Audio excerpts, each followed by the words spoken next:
Bismillahirrahmanirrahim. Assalamualaikum warahmatullahi wabarakatuh. Waalaikumsalam. Bismillahirrahmanirrahim. Alhamdulillahilladzi hadana lihada wa ma kunna linahtadiya laula an hadana Allah. Wassalatu wassalamu ala sayyidina Muhammadin wa ala alihi wa ashabihi.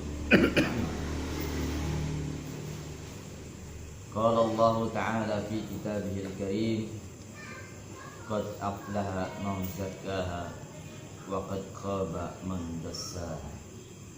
Qala Nabi sallallahu alaihi wasallam, man aksara dzikrullahi faqad bari'un minan nifaq.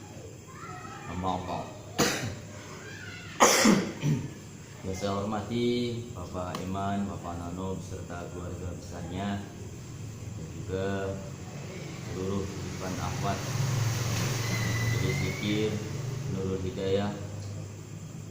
Mudah-mudahan kita semuanya ada dalam lindungan Allah dan selalu dijadikan oleh Allah termasuk golongan orang-orang yang bersyukur kepada Allah Subhanahu wa ta'ala. Allahumma amin. Alhamdulillah sehat semuanya ya. Alhamdulillah Pak Ruli sudah sehat ya. Alhamdulillah. Sama saudara kita yang sakit, alhamdulillah sudah bisa berkumpul kembali, sudah bisa melakukan rutinitas amalia mingguan, yaitu zikir, khataman, dilanjutkan dengan tabaruk kitab Tabarus. Baik, kita lanjutkan pembelajaran kita minggu yang lalu mengenai tabaruk kitab Tabarus.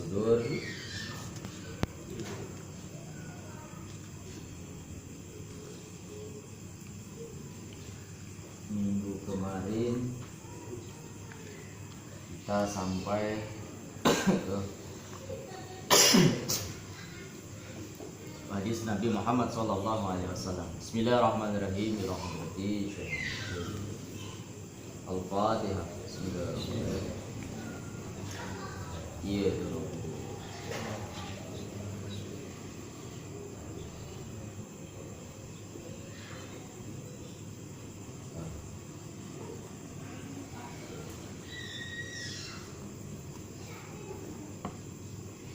Bismillahirrahmanirrahim. Qala Nabi sallallahu alaihi wasallam, sabda siapa Nabi kita Muhammad sallallahu alaihi wasallam, jaddidu imanakum. Qalu kaifa nujaddidu imanana ya Rasulullah? Qala bi kasrati qauli la ilaha illallah. Nabi bersabda bahwasanya memerintahkan kepada para sahabat. Apa kata beliau? Jadidu imanakum, perbaikilah iman kalian semuanya. Jadi iman ini, al-imanu yazidu wa yanqus, kadang bertambah, kadang berkurang. Jadi kadang kita semangat, tapi kadang meriang, kadang males. Kadang kalau lagi pinginnya banyak sedikit, tapi kalau lagi malas sayyidina tiganya udah malas. Nah ini artinya apa? Iman kita itu bertambah dan berkurang. Maka perlu untuk selalu diperbaiki, selalu diperbarui. Ini diperintahkan oleh Nabi kita Muhammad SAW. Jadidu imanakum. Kemudian para sahabat bertanya, qalu kaifa nujaddidu imanana ya Rasulullah? Ya Rasul, bagaimana cara kami? Bagaimana supaya kami bisa memperbaiki iman kami? Apa kata Rasul? Bersabda Rasulullah sallallahu alaihi wasallam, bi kasrati qauli la ilaha illallah. Jadi untuk memperbaiki keimanan kita itu dengan memperbanyak ucapan kalimat la ilaha illallah.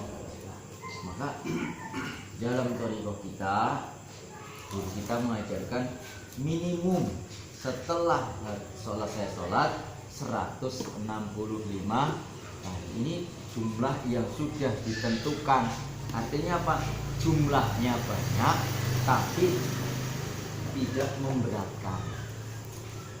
Kalau kita lagi waktunya luang, punya waktu banyak, perbanyak. Tapi kalau yang kerja, yang waktunya pendek, jam istirahatnya cuma sebentar di pabrik, jam istirahat cuma 1 jam, kalau dipakai sedikit setengah jam makan, nanti istirahatnya kapan ya. Tapi guru kita memberikan, kemudian sudah di dosisnya itu sudah ditentukan supaya apa? Supaya tidak oleng. Kalau dosisnya terlalu banyak, maka ini akan repot oleng. Nah ini kemarin aja kejadian overdosis. Ini pentingnya kita tahu ilmu, pentingnya kita paham, pentingnya kita mau berinteraksi dengan saudara-saudara yang lain. Ini ada satu kejadian yang saya pertama kali dengar itu ketawa. Ada seorang anak muda. Ini anak mudanya itu pendiam, terus apa ya, dibilang bodoh sih enggak, cuma terlalu lugu gitu, terlalu polos. Daftar vaksin dosis pertama, yang dia tahu vaksin itu ada dosis pertama, dosis kedua, benar sudah daftar.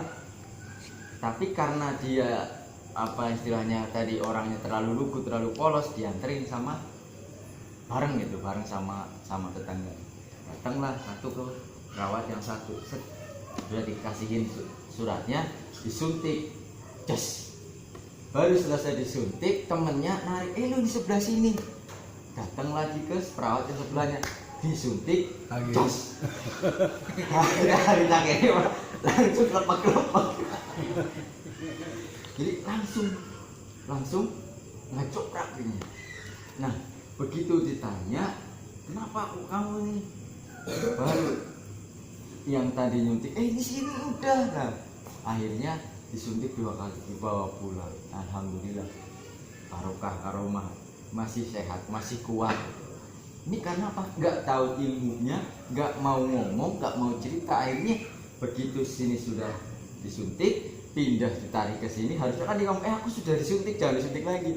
Tapi dia berpikir bahwa dosisnya itu 2 kali, dosis 1, dosis 2. Nggak salah, sebelah sini disuntik dosis 1, sebelah sini disuntik dosis 2. Ini pentingnya kita tahu ilmunya. Maka ketika iman kita bertambah dan berkurang, kita harus selalu memperbaiki supaya apa? Supaya stabil. Iman itu tidak lagi terus lagi, istilah kata mah semangat terus, tapi lagi nggak semangat pensiun. Maka supaya istiqomah, supaya tidak memberatkan, supaya terus berjalan walaupun pelan, kayak tadi orang makan lepet, yang kata Mas Sahabat lepet, kata kayak saya lepet gitu ya. Untuk makan lepet ini harus sabar. Buka sedikit makan, buka sedikit lagi makan. Coba kalau dibuka semua, susah, lengket yang ada patah jatuh, ya. Tapi harus pelan-pelan dibuka, makanya lepet ininya bungkusnya panjang. Artinya sabar, terus pelan-pelan. Kalau di dalam bahasa kitab Sirul Asal itu, wayak baru kolilan, tumbuh besar dengan sedikit. Maka ini akan menjadi kuat. Kalau seperti langsung ini dibuka, dipegang sini, ini kan patah, makanya susah. Sudah bisa megang begini tangannya, pasti ada efek samping. Tapi kalau sedikit, dimakan habis, buka lagi, dimakan habis, sampai selesai, tangan bersih, makannya. Jadi Rasulullah memerintahkan, perbaikilah iman kalian semua. Kemudian sahabat bertanya, terus bagaimana caranya supaya bisa memperbaiki iman? Kata Rasul, bikasrati qauli la ilaha illallah. Maka kalimat la ilaha illallah ini yang menguatkan iman kita yang memperbaiki iman kita. Nah, ada lagi diibaratkan iman itu seperti perahu yang kadang bocor. Nah, kalimat la ilaha illallah itu adalah memperbaiki perahu. Kalau perahunya bocor, imannya kurang, tidak diperbaiki, lama-lama akan hilang. Tak perlu diperbaiki. Apalagi kalimat la ilaha illallah yang telah digurukan, yang telah ditanamkan di dalam qalbu kita oleh Syekh Mursyid, itu akan lebih berfaedah. Qala Nabi sallallahu alaihi wasallam, man aksara dzikrallahi faqad bari'u minan nifaq. Barang siapa yang banyak mengucapkan zikrullah, banyak berzikir kepada Allah, faqad bari'u minan nifaq, maka orang itu sesungguhnya benar-benar telah terlepas daripada sifat-sifat munafik. Apa itu sifat munafik? Menunjukkan sesuatu yang baik tapi sebenarnya tidak baik. Sholat, kita sholat Allahu Akbar, ingat macam-macam ini itu dan sebagainya. Ini sesuatu kebaikan, ditunjukkan sholatnya Allahu Akbar tapi sebenarnya tidak baik. Karena apa? Sholatnya maleweng.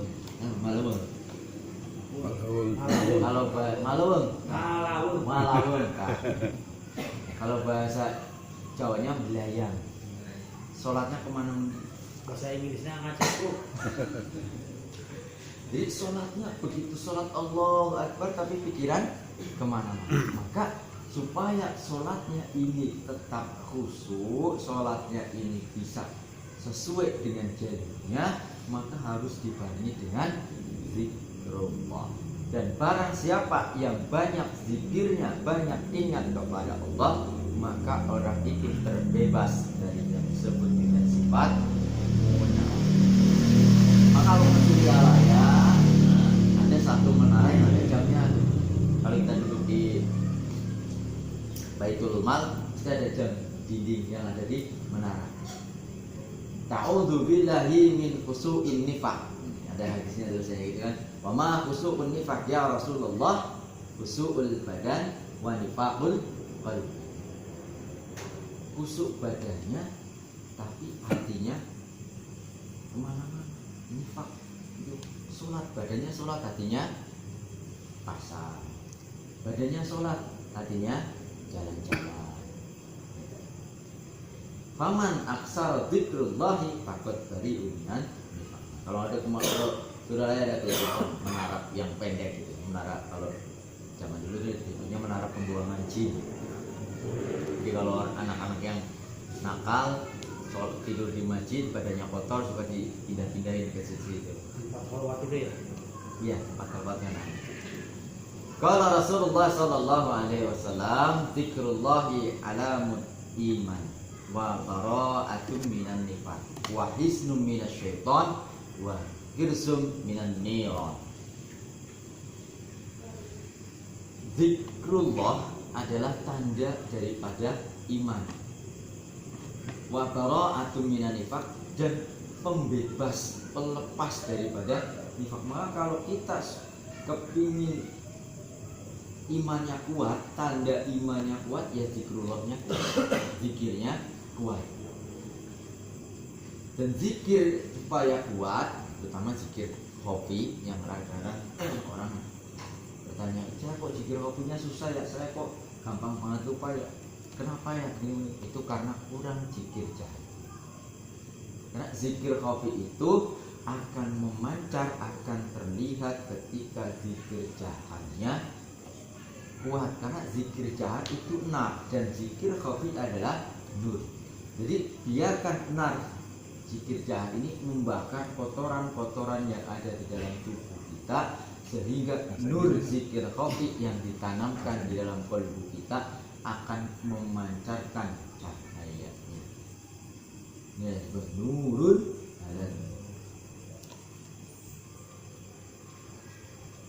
wahisnum minasyaiton, dan penjagaan, benteng daripada syaitan. Jadi zikir jahat, zikrullah itu adalah benteng daripada setan.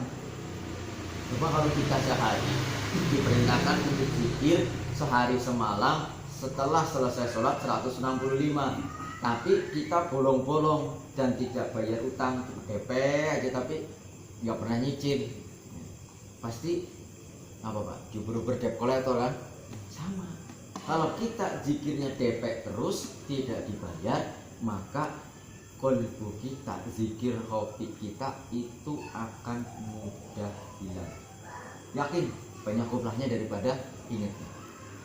Tapi kalau zikirnya full, apalagi ditambah lebih, akan terasa zikir hobinya itu lebih dari yang bolong-bolong. Terus bagaimana kalau saya siang kerja begini malam? Bagaimana kalau malam sibuk paginya? Terus dibayar. Jadi jangan cuma DP aja tapi cicilannya nggak dibayar. Siang nanti terus diuber-uber debt collector, diteleponi, kadang dikejar, lagi lewat di cegah-cegah. Supaya kita dijaga, supaya tidak digoda setan, supaya tidak terus dibikin was-was, maka harus dibentengi dengan kalimat Allah, yaitu kalimat la ilaha illallah. Wa hirsum minan niron, dan penjagaan daripada api neraka. Jadi barang siapa yang mengucapkan kalimat la ilaha illallah itu insya Allah akan masuk ke dalam surga. Dan barang siapa yang selalu mendawamkan kalimat la ilaha illallah, maka surga baginya. Karena miftahul jannah la ilaha illallah. Kalau orang selama hidupnya tidak pernah mengucapkan kalimat la ilaha illallah, ini orang akan kekal, akan abadi di dalam neraka. Tapi ketika di dunia ini walaupun hanya satu kali mengucapkan kalimat la ilaha illallah, ini akan masuk surga dengan catatan dosa-dosanya yang ada di dunia dibersihkan terlebih dahulu. Maka untuk membersihkan gimana? Dicelup khotib, dimasukkan ke dalam panas, yaitu ke dalam neraka supaya bersih. Kalau sudah bersih, maka balasan kalimat la ilaha illallah yang satu kali diucapkan di dunia ini akan dimasukkan ke dalam surga. Karena kata Nabi, man qala la ilaha illallah dakhala jannah. Barang siapa yang mengucapkan kalimat la ilaha illallah akan masuk ke dalam surga. Baru satu kali, apalagi yang banyak kali. Maka mudah-mudahan kita termasuk orang-orang yang mengucapkan kalimat la ilaha illallah dengan banyak, sehingga apa? Masuk surga bighairi hisab. Allahumma amin. Untungnya kita, nikmatnya kita menjadi murid beliau Penasihat Agung Syekh Ahmad Sohibullah Badadi, yang satu kali aja mengucapkan kalimat la ilaha illallah ada potensi, ada bahan bakal masuk surga. Tapi karena ada dosa-dosanya tadi, kotor-kotornya tadi, maka kotornya itu harus dibersihin dulu, masukin ke dalam neraka supaya Pak membakar dosa-dosa. Tapi kalau di dunia ini sudah dibersihkan dengan zikir jahar, dosa-dosanya dilebur, hingga satu kali mengucapkan kalimat la ilaha illallah 4.000 dosa besar akan dihapus. Ini 165 kali 5 kali sholat, Masya Allah. Berarti kalau saya sudah pikir sehari semalam udah gak ada dosa. Nah, karena kita ini terus dosanya jalan terus. Kadang-kadang yang dosa yang kemarin aja keraknya masih belum bersih, ya kan, sudah ditambah lagi. Nah, merasa sudah bersih. Ini yang kadang-kadang perlu kita hati-hati. Jangan sampai merasa bahwasanya kebaikan kita sudah banyak sehingga pensiun, berhenti. Karena dosa ini kan terus. Tapi pembersihnya pun harus terus. Kayak semalam kalau kita punya air bersih, kasih kopi dikit aja, kasih kopi. Asalnya kita bersih, suci, kasih kopi dikit aja, nggak usah banyak-banyak. Tes banyakan. Tuh, jadi kotor. Kalau kotornya ini tidak di stop, tidak diberhenti, maka ini akan terus masih ke sini. Satu-satunya jalan adalah ini kotornya berhenti, yang disebut dengan taubat. Kemudian ini dibersihkan dengan air yang bersih, yang disebut dengan tazkiyah atau zikrullah. Kalau tidak berhenti, tidak dibarengi zikrullah, tetap akan seperti ini di tengah-tengah. Maka jangan kita kotori. Qad aflaha man zakkaha wa qad khaba man dassaha. Sangat beruntung orang yang selalu membersihkan ada dengan cara tetap dijaga atau kotor dibersihkan. Wa qad khaba man dassaha. Dan rugi orang yang mengotori. Maka kalau orang yang nggak punya sapu datang ke masjid ditiup, kapan bersihnya? Maka harus punya sapunya untuk membersihkan kotor debu-debu yang nempel di masjid. Tapi kotoran-kotoran yang ada di dalam kolbu hanya akan hilang dengan zikrullah. Alhamdulillah, senjatanya sudah ada. Tinggal kita mau enggak nyapunya. Kalau bangun tidur, kita harus beberes, harus nyapu-nyapu, ya udah tinggal rebahan. Tapi kalau bangun tidur punya sapu, disapuin, bersih. Nanti kotor lagi, sapuin lagi. Bukan berarti harus nunggu, nanti sekalian lah. Kalau udah kotor banget, baru itu susah, repot, mengerah. Kalau sudah mengerah, wah bahaya. Maka supaya kolbu kita bersih, kerak-keraknya hilang, zikirnya harus dipukulkan dengan pukulan yang kuat supaya kerak-kerak hilang. Lah, ditarik ini kotoran-kotoran Pak. Lah, dirasakan getarannya terus sama ilaha illallah. Pukulkan ke dalam latifatul qalbi supaya keraknya tadi pun. Nah, kalau kita bersih pakai kerak-kerak itu yang lama dipakai, siram porselen, gosok baru bersih. Kalau siram porselen juga ditinggalin, pasti keraknya masih akan tersisa. Tapi kalau dipukulkan, maka kolbu kita akan pecah, akan hancur kerak-keraknya, sehingga itulah yang disebut dengan inkisarul qalb. Maka kata Allah, ana indal munkasiri qulubi.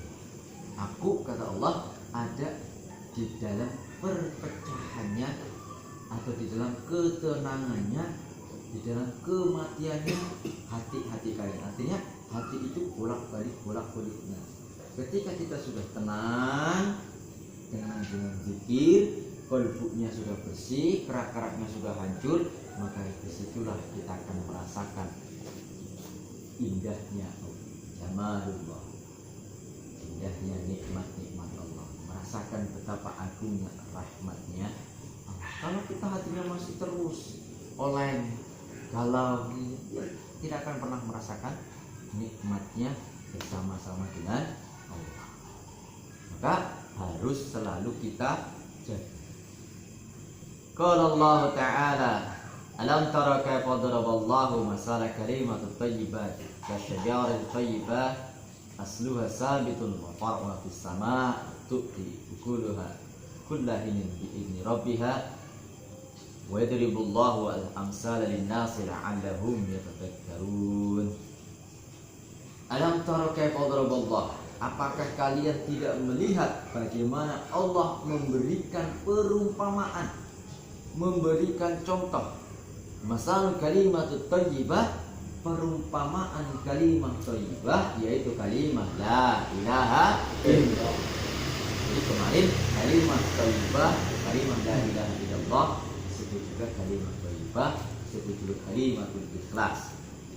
Perumpamaan kalimat thayyibah itu adalah kasyajaratit thayyibat, seperti pohon kebaikan, bukan pohon uang, pohon kebaikan.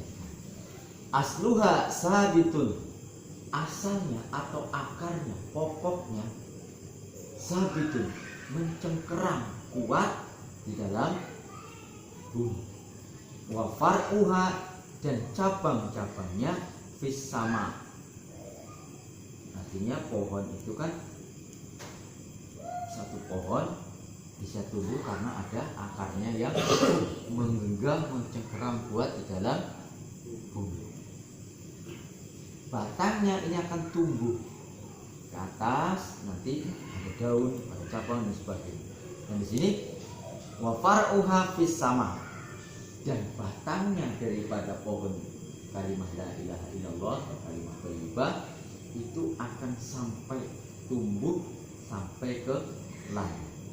Tu'ti ukulah, maka Allah akan memberikan semuanya. Kulahinin bi'idni rabbi, dimanapun tempatnya, kapanpun waktunya, bi'idni rabbiha, dengan izin dari pengirannya, izin dari Allah. Wa yadribullahu al-amsala linnas, dan Allah memberikan gambaran pohon-pohon tadi atau pohon kebaikan tadi kepada manusia supaya apa? Supaya mereka mau berzikir. Allah memberikan perumpamaan. Artinya begini, kalimat la ilaha illallah itu adalah satu pohon kebaikan yang mana ketika akarnya kuat, akarnya mencengkeram, menggenggam kuat di dalam bumi, maka itu yang akan bisa menaikkan amaliyah kita. Ini yang dimaksud dengan bumi di sini adalah fi ardil qalbi, di dalam bumi hati. Maka di dalam mankobah berapa ya? Yang Tuan Syekh diberikan buku sepanjang mata memandang untuk menuliskan murid-muridnya sampai ke yaumil akhir, awal tahun baru. Jadi Tuan Syekh diberikan buku catatan yang luasnya sejauh mata memandang untuk menuliskan nama-nama muridnya. Apa itu? Qalbu kita. Qalbu kita ini yang tidak pernah bisa dilihat kapan batas. Makanya istilah dalamnya laut bisa diukur, tahu dasarnya, tapi dalamnya hati siapa yang, karena memang hati ini tidak ada ujung. Maka ketika pohon itu mencengkeram, menggenggam kerak kuat di dalam qalbu kita, artinya zikir khafi kita, zikir khafi yang diberikan oleh guru kita, itu kita rasakan lembutnya di dalam qalbu kita, terus sampai celah-celah, bahkan sampai tidak ada bersitan-bersitan selain daripada zikir khafi, itu berarti akarnya kuat. Maka ini yang akan menyampaikan amaliyah kita sampai kepada Allah. Kalau qalbunya ghaflah, kalau qalbunya tidak ingat kepada Allah, maka batangnya amaliyah kita tidak akan pernah sampai kepada Allah. Kita sholat, Allahu Akbar, cuma badannya sampai ininya depan, enggak, ini cuma sampai ke sajadah, sampai ke sajadah saja. Tapi yang sampai kepada Allah, yang menyampaikan kepada Allah apa? Ikhlasnya kita, yaitu qalbu kita yang selalu ingat kepada Allah. Maka sholat itu dibagi menjadi 3 kategori. As-sholatu imaduddin, ya kan? Faman aqamaha faqad aqamaddin. Waman hadamaha faqad hadamaddin. Sholat adalah tiang agama. Barang siapa yang melakukan sholat atau mendirikan sholat, maka dia sudah menjaga agamanya. Dan barang siapa yang merusak sholatnya, maka orang itu merusak agama. Ini yang pertama. Secara zahir, sholat adalah tiangnya agama. Yang kedua, innani annallaha la ilaha illa ana fa'budni wa aqimis sholata lidzikri. Sesungguhnya aku ini adalah Allah, maka sembahlah aku dan dirikanlah sholat untuk berzikir. Maka yang pertama tadi sholat adalah imaduddin, yang kedua sholat adalah zikir. Yang ketiga, as-sholatu mi'rajul mu'min. Sholat itu adalah mi'rajnya orang-orang mukmin. Artinya apa? Mi'raj itu adalah perjalanan Nabi menuju perjalanan Nabi bertemu dengan Allah. Maka kita as-sholatu mi'rajul mu'minin, sholat itu adalah mi'rajnya orang mukmin. Dan tadi kalau kita sholat berarti kita berzikir, dan kalau kita berzikir berarti kita mi'raj menuju Allah. Maka sholat ini ada 3 kategori. Kalau kita tidak melakukan itu, tidak mempelajari itu, ya repot.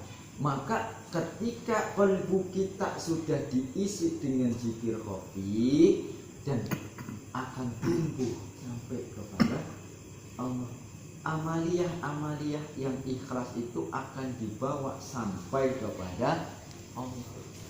Maka di dalam kitab Hikam disebutkan al-a'malu sawarun qaimun wa arwahuha wujudu siril ikhlasi fihi.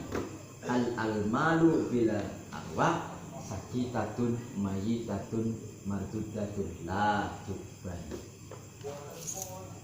Amal-amal kita itu ibarat casing atau wujud-wujud yang berdiri, dan ruhnya adalah wujudnya sirul ikhlasi fiha. Apa sirul ikhlasi fiha? Itu zikir khafi tadi. Al-ajsadun bila arwah sakitatun mayitatun. Dan jasad yang tidak ada ruhnya itu adalah jasad yang sakit dan mati. Mardudatun la tubban, ditolak dan tidak diterima. Maka kalau kita sholat, kita amal ibadah segala sesuatu tidak dibarengi dengan bismillah, itu akan tertolak. Maka rugi kalau kita tidak mengamalkan zikr. Rugi kalau kita tidak bertemu dengan syekh mursyid. Yang sudah bertemu, yang sudah mendapatkan ijazah, yang mendapatkan talqin zikir, entah itu zikir jahar, entah itu zikir khafinya, amalkan.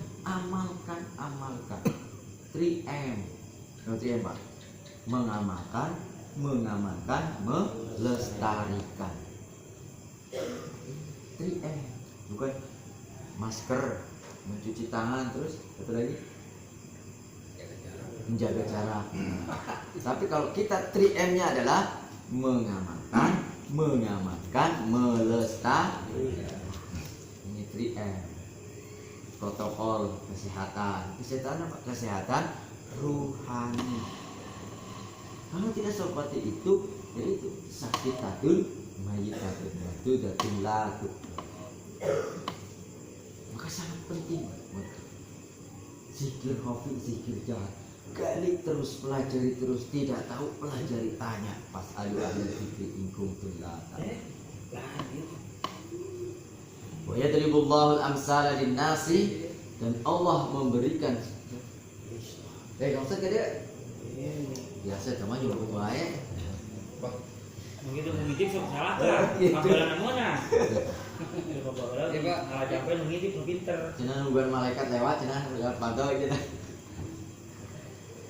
Wa yadribullahu al-amsala lin-nasi la'allahum yatadhakkarun. Dan Allah memberikan perumpamaan tadi, perumpamaan kalimatut thayyibah, perumpamaan kalimat la ilaha illallah itu ditunjukkan kepada kita kalian manusia supaya apa? Supaya kita berzikir. Karena tadi as-salatu imaduddin, as-salatu wa aqimis sholata li dzikri, as-salatu mi'rajul mu'min. Jadi sholat yang agama, sholat itu adalah zikir, dan barang siapa yang berzikir, barang siapa yang sholat, maka dia sedang mi'raj kepada Allah. Maka kalau kita sholat Allahu Akbar, hati kita ingat kepada Allah, baca Fatihah, baca surat-surat, maka artinya apa? Kita sedang berkomunikasi, bercakap-cakap dengan Allah. Alhamdulillahirabbil alamin arrahmanir rahim maliki yaumiddin iyyaka na'budu wa iyyaka nasta'in. Kenapa tidak iya bu? Kenapa tidak domir-domir yang lain tapi iyyaka? Karena kita seolah-olah kita khayuli itu berhadapan dengan Allah, saking dekatnya dengan Allah. Dan tadi mi'raj, maka domir yang dipakai adalah domir ka. Domir ka itu adalah padamu. Nah tadi mu itu ada di depannya, dekat, tidak ada jarak waktu yang jauh yang memisahkan. Maka ketika kita sholat, ketika kita meminta kepada Allah, itu artinya kita sedang bersama-sama dengan Allah. Maka kalau kita sholat pikirannya ke sana ke sini, nah itu akan jadi sesuatu maksiat, sesuatu dosa. Kenapa? Biasa malah kita nih depan mertua lagi ngomong, kita malah main HP. Kita lagi manaki, ada tuan saya, kita ngobrol sendiri. Ini artinya apa? Ada tuan saya di depannya, ada guru musik di sebelahnya, tapi kita ngobrol sama yang lain, tidak melihat bahwasanya ada guru di situ, ada tuan saya di situ, ada para aulia yang datang ke majelis manaki, dalam majelis yang mubarakah. Kitanya malah mengikil. Ya Pak, bukan menantu bapak kerdahar kalau menantu nak iya. Nah, itu salah satu yang menjadikan kita su'ul adab. Artinya ada para aulia, ada tuan guru, ada tuan syekh, ada syekh mursyid, tapi kita malah menyepelekan depan guru mursyid, kita main sendiri, fokus dengan ini. Nah kadang-kadang kita perlu tahu bahwa itu adalah sesuatu yang kurang pas. Wa far'uha fis sama ustibulaha. Waqad isbatallahu biha qulubul muhibbin, dan Allah benar-benar telah menetapkan biha dengan kalimat thayyibah, atau telah menanamkan biha dengan kalimat thayyibah. Di mana menanamkannya? Qulubal muhibbina, ditanamkan ke dalam hatinya orang-orang yang cinta kepada Allah. Artinya siapa muhibbin? Siapa orang-orang yang diberikan kecintaan oleh Allah? Itu orang-orang yang ahli zikir. Orang yang berzikir itu atas dasar cinta kepada Allah. Jadi datangnya kita malam hari ini ke majelis Nurul Hidayah, tabaruk amaliyah zikir, amaliyah khataman, tabaruk ilmiah, khidmat ilmiah, kitab Miftahus Sudur. Ini adalah cintanya kita kepada guru. Hakikatnya kita cinta kepada Rasulullah Sallallahu Alaihi Wasallam, yang mana itu adalah kita cinta kepada Allah. Kalau bukan karena kecintaan kita malam hari ini, tidak mungkin kita bisa hadir malam hari ini. Malam hari ini cinta dan dicintai oleh Guru. Maka kalau keduanya saling mencintai, itu akan lebih. Coba kalau satu sangat mencintainya, satu enggak, bertepuk sebelah tangan, dikejar-kejar, yang dikejar enggak cinta. Kan gitu. Tapi kalau dicintai oleh guru dan mencintai guru, maka akan mesra. Kalau sudah mesra, maka akan usul. maka tak kenal maka tak sayang maka tak cinta maka tak mesra maka tak sampai. Maka kalau kita mau sampai kepada Allah, kenali siapa Syekh Mursyid. Kalau kita tidak mau mengenalinya, ya kita tidak akan pernah mencintai. Kan gitu ya Pak Rizky ya, jatuh cinta kan karena ketemu, kenal. Kalau sudah kenal, bikin tersebut jalanan sekolah kulinonya. Mungkin kita saat ini berat melakukan zikir la ilaha illallah, la ilaha illallah, la ilaha illallah. Mana bonggol tasbih ya? Belum nyampe. Saya cuma Baru mana bonggolnya? Ini sesuatu karena kenapa kita masih nyari bonggolnya? Karena belum ada rasa cinta.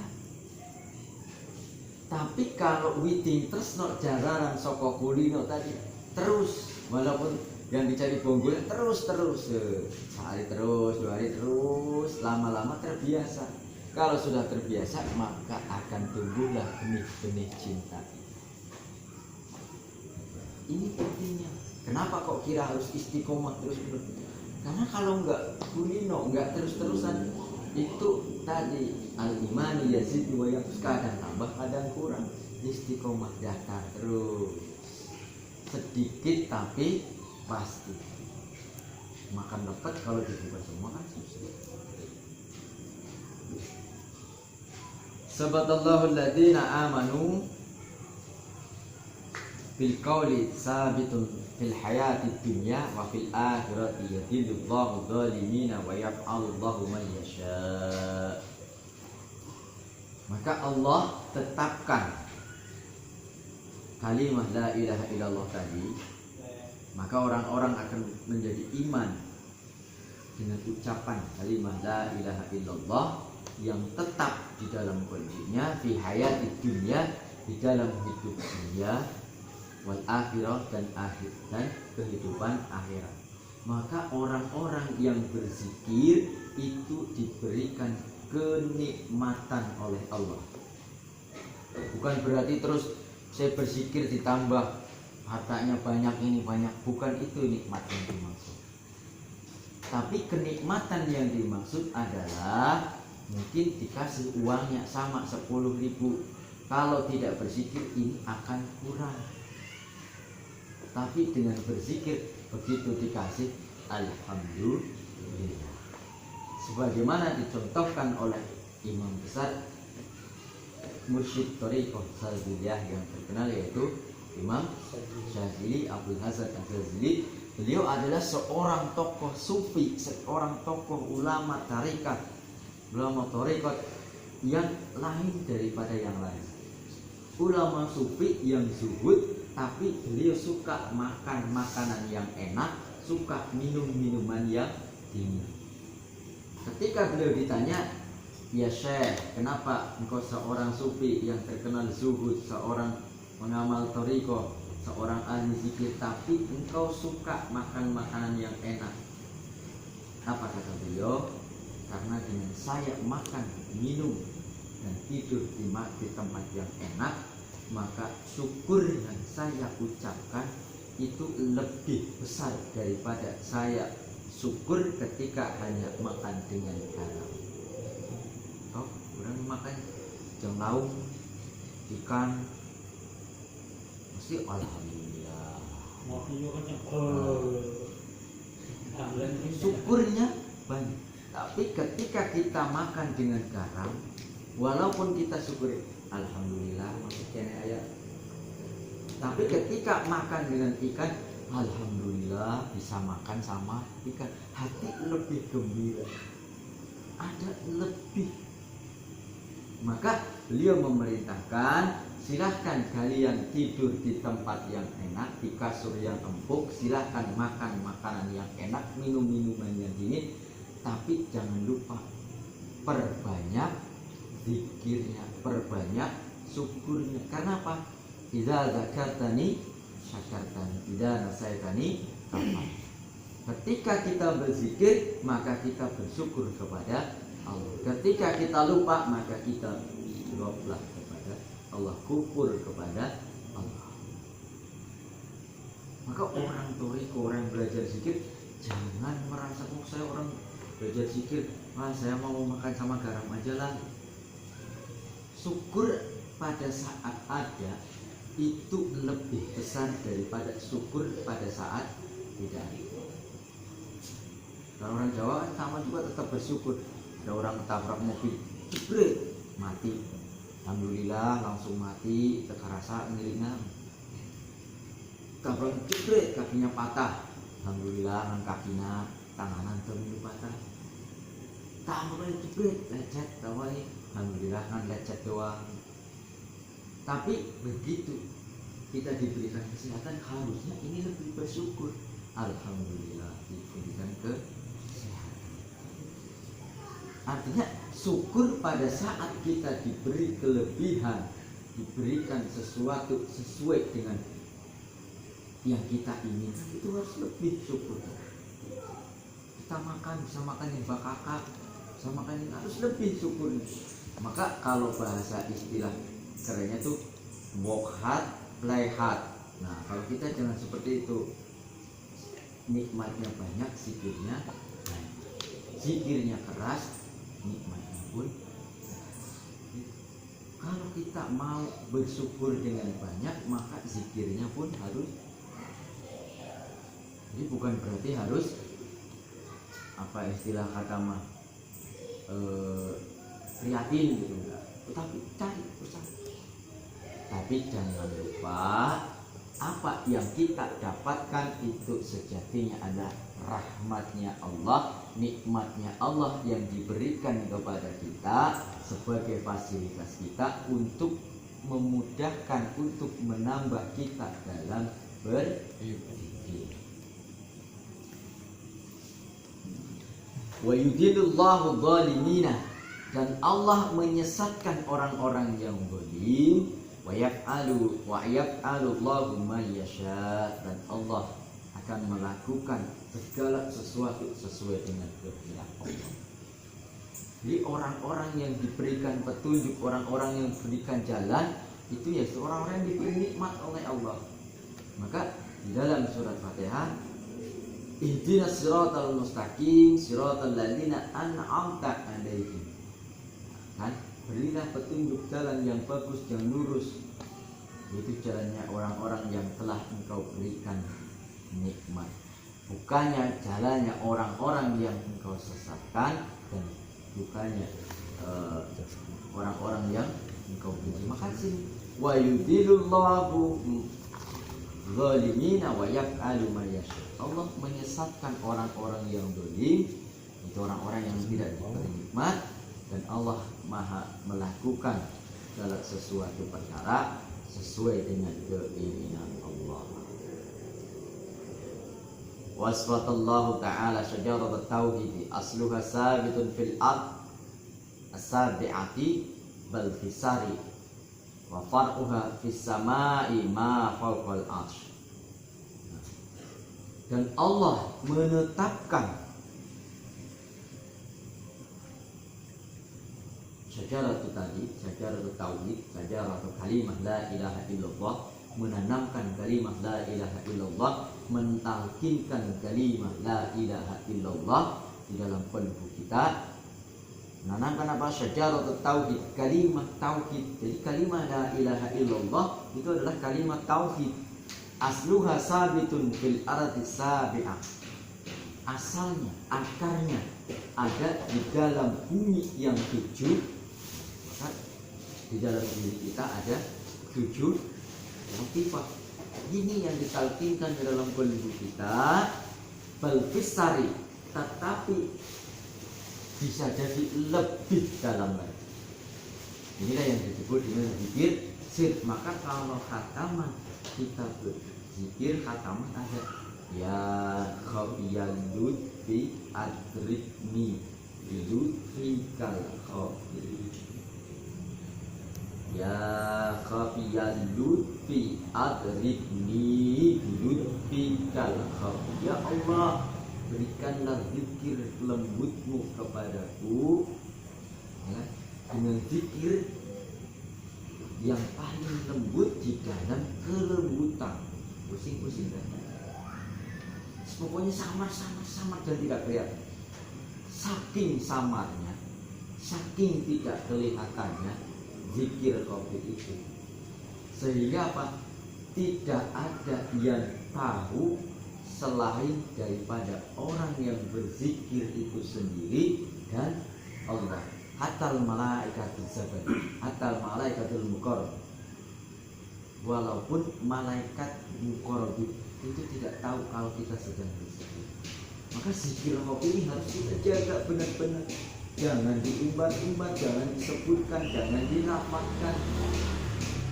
Nah, zikir kopi ini adalah zikirnya kita, senjata kita, amaliyah kita yang samar, yang kopi, yang pasti sudah diterima. Karena apa? Setan tidak bisa tahu, malaikat pun tidak bisa. Tapi kalau zikir jahar itu jangankan malaikat, tetangga sebelah aja tahu. Hati-hati. Zikir kopi inilah yang harus kita tinggal kuat. Sabar dirokok, tapi kolbunya harus dibarengi dengan zikir kopi. Dia tarikan hidup, keluar mati. Kan rokok gitu pak. Rahasianya orang merokok kenapa kalau disedot apinya tuh makin terang, begitu dilepas, nah mulai itu. Artinya apa? Begitu kita menarik nafas itu adalah zikir hidup. Keluar mati. Jadi hidup kita sekedar tarikan nafas. Kita tarik hidup, keluar mati. Kalau kita keluarin nafas nggak bisa narik lagi, berarti mati. Kalau kita tarik nggak bisa keluarin, berarti maka ukuran hidup kita ya cuma sekedar tarikan nafas. Mak orang merokok pun gitu. Tarik, apinya nyala, lepasin sudah. Tarik kayak gimana supaya rokok itu terus tarik buang terus. Maka ketika ada para ulama merokok jangan disepelekan. Siapa tahu secara zahir merokok tidak pernah putus, tapi dia menghitung itu supaya tidak pernah putus di dalam kolbunya. Terus habis ini beli rokok satu pak, ngerokok terus sampai subuh. Punya kagak. Jadi zikir kita itu seperti pohon, diibaratkan seperti pohon yang mencengkeram, yang akarnya itu terhujam kuat di dalam tanah, di dalam kolbu kita yang 7 lapis. Maka kalau akar-akar sudah bisa menembus ke 7 lapis bumi, itu akan kuat. Artinya begitu kuat, mau tinggi seberapapun akan kuat. Contohnya apa itu namanya menara yang paling tinggi itu? Burj Khalifa yang ada di Abu Dhabi, 500 meter bisa. Artinya apa? Pondasinya itu kuat, bener-bener kuat, didesain dengan kuat. Coba kalau pondasinya nggak kuat, cuma cakar ayam 3 atau 4, kan? Semuanya pakai pasir abal-abal, kan? Pasti akan nggak kuat. Tapi begitu niat untuk sampai ketinggian 500 meter, maka pondasinya harus kuat. Kita pun sama. Kalau kita amaliyah kita pingin diterima, pingin sampai kepada Allah, maka pondasinya ini harus dikuatkan. Ini kalau tidak kuat pondasinya, oleh pak, tidak akan pernah diterima. Dan untuk memperkuat pondasinya, yaitu menjadi itu imanakum kasrati qauli la ilaha illallah. Kuncinya kembali kepada zikrullah. Bal disari wa far'uha fis sama'i ila ma fawqal arsy. Dan cabang-cabangnya ini akan sampai kepada ke langit, bahkan sampai kepada bawahnya arsy. tadi Burj Khalifa karena pondasinya kuat maka sampai 500 meter pun kuat. Kalau kita mau amaliyahnya diterima, doa-doa kita mustajabah, maka ini yang di dalam kolbu kita ini harus terus dikuatkan pondasi. Kalau Syekh Abdul Qadir dari Qaddasallah, jadi tadi ini adalah kaulnya daripada Tuan Syekh di dalam kitab Sirul Asrar. Wazar'an ditrat tauhid fil ardil qalbi yatambutu fiha syajaratul tauhid wa asluha fis sama huwa fis sari wallahu a'lam. Ini tuh yang bisa kita sampaikan, mudah-mudahan ada manfaat, mudah-mudahan kita tetap diberi keistiqomahan dan dengan kita mengkaji kitab Miftahus Sudud ini menjadikan kita tambah keilmuan dan menjadikan kita tambah semakin yakin, semakin cinta, semakin kenal kepada Syekh Mursyid kita. Jangan sampai kita belajar mempelajari ilmu-ilmunya sudah tahu terus merasa lebih pandai. Oh ini di kitab ininya begini, kok apa tidak mengajarkan seperti ini, berarti ini apa salahnya? Nah itu berarti ilmu yang tidak barokah, tidak manfaat. Tapi ilmu yang manfaat, ilmu yang barokah, kita tahu, kita saling tambah mengenal, tambah mengerti, bukan malah tambah merasa paling bisa. Mungkin di kitab dasarnya seperti ini, kok abang mengambilnya cuma segini. Nah, karena lebih bijak, karena mungkin yang bisa diterima oleh kita yang blok, kita yang bodoh, kita yang belum mengerti, kita yang masih tahap belajar, itu yang seperti ini harus. Jadi jangan terus belajar merasa pandai, oh di kitab ininya tuh begini tuntunannya, pikir kalimat la ilaha illallah tuh harus begini, ada dalilnya di kitab ini. Tapi abang nggak mengajarkan seperti itu, karena apa? Ini cara yang sudah beliau praktekkan, yang sudah beliau pelajari, yang paling tepat begini. Sama orang kayak motor teorinya gigi 1 tarik sampai 20 km per jam, nanti naikin gigi 2 sampai 40 km per jam. Tapi pada prakteknya kan nggak seperti itu, Pak. Tapi teorinya gigi 1 saya naik gigi 2 harus mengerti. Kalau belum pernah naik motor ya tahunya teorinya. Tapi guru kita itu memberikan amaliyah kepada kita itu bekas pakai dulu. Jadi bukan amaliyah yang baru yang belum pernah dipraktekkan, tapi amaliyah bekas yang sudah dipakai oleh beliau, yang sudah dipraktekkan. Oh seperti ini, kalau prakteknya seperti ini, maka akan resiko seperti ini. Maka ada cerita bahwasanya di dalam zikir khataman itu ada wirid yang dicabut, artinya dihilangkan. Karena apa? Setelah beliau amalkan itu akan menimbulkan efek yang kurang baik, ada timbul menjadikan hijab, maka itu di skip. Itu hanya orang-orang tertentu yang diberikan.